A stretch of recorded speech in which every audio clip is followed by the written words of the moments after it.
Russell Westbrook gets traded out of Los Angeles for a second time. Mookie Betts is taking ground balls because the Dodgers could use a little optimism right about now. And LAFC's manager, maybe, kinda not, a candidate for the U.S. men's national team. Good morning. I'm James. This is your daily dose of sports and snark for the greatest sports city in the world, Los Angeles. This is the faithful Angelenos morning report. So it is July 19th, 2024, and I gotta tell you, yes, it's been a difficult week, but we always look on the bright side. It could be worse. I thank God I am not Lawrence Taylor. Welcome back to the Sanctum Sanctorum of LA Sports, and if you like being in the know about LA, clickety-clack the like button, clickety-clack the subscribe button. There's a notification bell. Hit that. It'll let you know when we drop new content. Sharing is caring. Let people know we exist, and by all means, comment. Now, before we go through the news and notes, a quick look at the scoreboard. There were no games involving LA teams yesterday, but today the Dodgers are finally back. They are going to host Boston at 7. Gavin Stone is 9-3 with a 3.26 ERA. Nick Pivetta 4-6 with a 4.18 ERA. The Dodgers entered the All-Star break losing 6 of their last 7 games.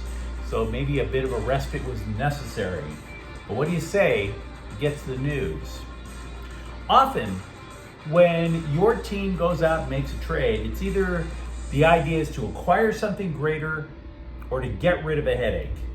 So the Clippers traded Russell Westbrook to Utah yesterday, and for the life of me, I can't call it either. You know, if you're a Lakers fan, you could say Russell Westbrook is a former headache. But he was absolutely beloved in the Clippers locker room. I don't know any problems that he had with the Clippers, right?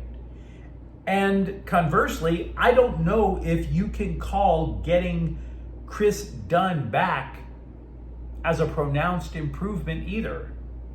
He too is now a journeyman guard. And he, just like Westbrook, will come off the bench for the Clippers. If you could say anything about Dunn that would be an upgrade, is maybe it's that for a guard, he is a classic 3 and D guy, whereas Westbrook is more of a mid-range, up-tempo kind of guy. Possible. I suppose you could say Dunn might fit the Clippers' culture better. Maybe the Clippers are saying, you know what, we want a little bit more defense now that Paul George is gone.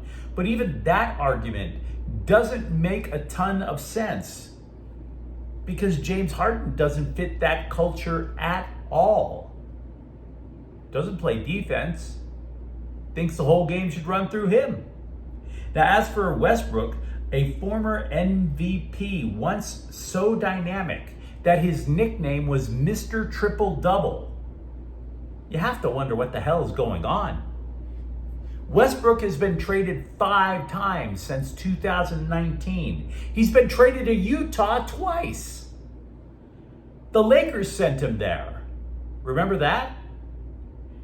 The Jazz bought him out. He signs with the Clippers. And by the way, if you think he's going to stay in Salt Lake City, not happening. The Jazz are going to buy this guy out again. And Denver apparently wants to bring him in because both Kentavious Caldwell-Pope and Reggie Jackson left. And I gotta tell you, the whole situation just reveals one of the NBA's greatest mysteries to me, right? Because I don't know a single basketball player who wants to sign a contract with Utah. Meanwhile, Westbrook has just acquired generational wealth by not playing for Utah. Explain that one. I sure as hell can't. Meanwhile, we mentioned the Dodgers are getting back to action. Dave Roberts told the Scribes that Mookie Betts is taking ground balls again. He's been out for a spell with a broken left hand. Also, in other injury news, Jason Hayward could return as soon as today. Clayton Kershaw, maybe even next week. He does have one more started rehab before the Dodgers make a decision. Joe Kelly is a possibility to return soon, and Brusdar Graterol might be back by the end of the month. Also, I'm not big on New York reporters. A lot of newspapers out in New York and New Jersey, tabloids, they're all about hyperbole. They're all about trying to squeeze that last bit of money that people will actually pay for the printed word, right? As opposed to getting your news on a tablet or your phone. But New York press are claiming that the Dodgers are targeting Chicago White Sox all-star lefty Garrett Crochet, outfielder Luis Robert, and possibly reliever Michael Kopech. Now, we do recall stories a few weeks ago where the Dodgers actually made a trade offer, allegedly. Made a trade offer for Crochet and Robert. The Dodgers are allegedly still in hot pursuit, but I gotta be honest with you, there are reasons I'm not buying this report. One, the New York scribes are writing not about how this affects the Dodgers or the White Sox, but how it affects the Yankees. In other words, is it possible that the sources these scribes used are trying to use the Dodgers to try to swing a better deal for New York? Or, I'm sorry, a better return from New York. In other words, these scribes called somebody that they knew in Chicago, possibly in the White Sox organization, and this person is basically trying to hype the Dodgers as a fake trading partner so that the Yankees' return becomes greater. Lying to get the better deal is what I'm getting at. And then there's a second reason. The deal sounds like it would solve all the Dodgers' problems in one fell swoop. And they have multiple problems. Normally, when you have multiple problems, you're making multiple trades. This sounds a little bit too simple to be true to my eyes. But you let me know what you think, of course. Speaking of trades, if you've watched this program for a while, you know I like to compile all the Dodgers rumors on a giant whiteboard and hang it in the background so we can all poke fun at how ridiculous the scribes' predictions are. And I'm thinking of doing it again. But before I do something like that, I want to illustrate how this trade market will not be conducive to Dodger deals. At the All-Star break, according to Fangraphs, 21 of 30 teams had at least a 10% chance of making the playoffs. Now, what does that tell you? There aren't that many sellers, guys. Not now. That's why I've been poo-pooing all these trade rumors that started popping up a month and a half ago. Oh, they're going to trade for Bo Bichette from Toronto. And they went out and got Cavan Biggio instead. Why? Because the Blue Jays aren't out of it yet. The Blue Jays make a trade sending one of their cornerstones to LA. They're waving the white flag. They don't want to do that yet. So just keep that in mind. Jose Hernandez, meanwhile, a lefty recently acquired from Pittsburgh, cleared waivers, and the Dodgers sent him down to their rookie league affiliate out in Arizona. I mentioned not trusting the New York press. You also, if you watch this channel regularly, you know I do not put a lot of faith in soccer reportage. It's often unsourced wish casting. So TUDN, which is sort of the Telemundo version of ESPN, reports LAFC manager Steve Cherundolo is one of the 3 main candidates to lead the U.S. men's national team since the U.S. fired Greg Berhalter. The report also states, however, that Patrick Vieira, a former manager for New York City FC, is currently in negotiations on a contract for that job. So if this report is correct, if it's correct, and I have no reason to believe that it is correct, LAFC supporters can at least breathe a little easier. I don't think any of them really want to lose Cherundolo.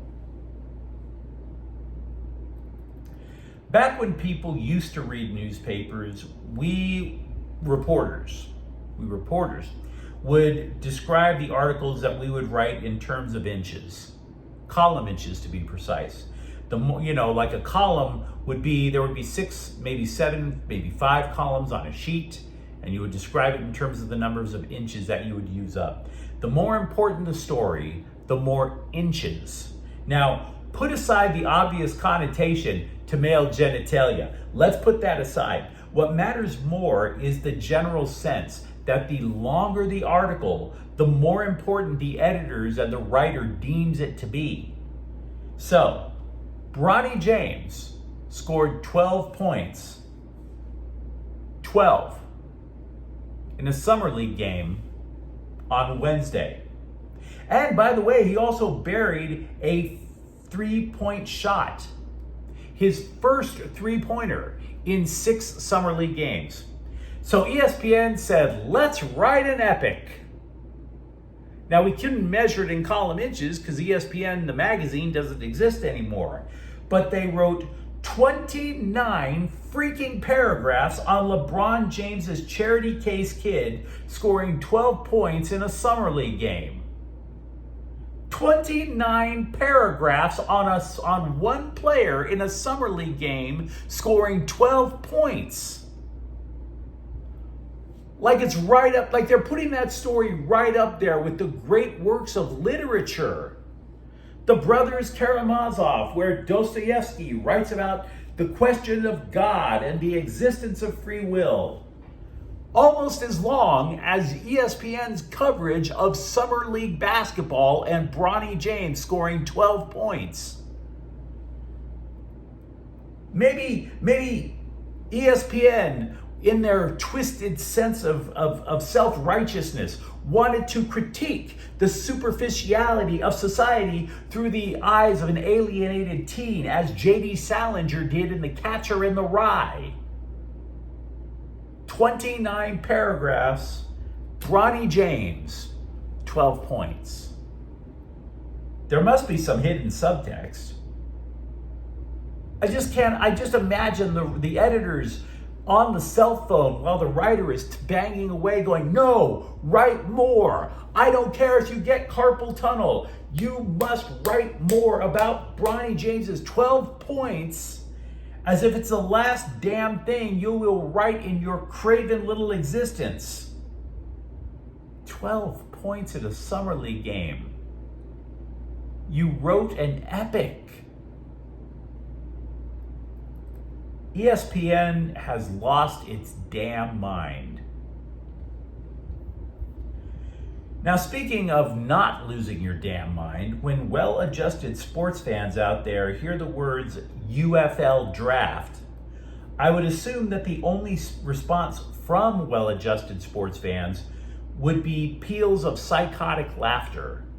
Like, wait, the UFL has a draft? I didn't even know the UFL was going to last until next year, and you're telling me they're drafting for this next year? Matter of fact, the first time I was taking notes on this story, I had to correct it to UFL. I wrote XFL, and then I remembered that Vince McMahon is out on his ass, and therefore the league has a new name. But there is, in fact, a UFL draft, and it was held Wednesday to the benefit of 2 former UCLA players. Outside linebacker Gabriel Murphy was taken in the 2nd round by the San Antonio Brahmas. And meanwhile, linebacker Carl Jones goes to the St. Louis Battlehawks in the 5th round. And part of me really wants to talk a lot of crap about this, because if you want a hint that you might need to change your career, 5th round UFL draft pick does not look that good on a resume. 5th rounders in the NFL are destined to be a crash test dummy on NFL special teams. What am I supposed to say?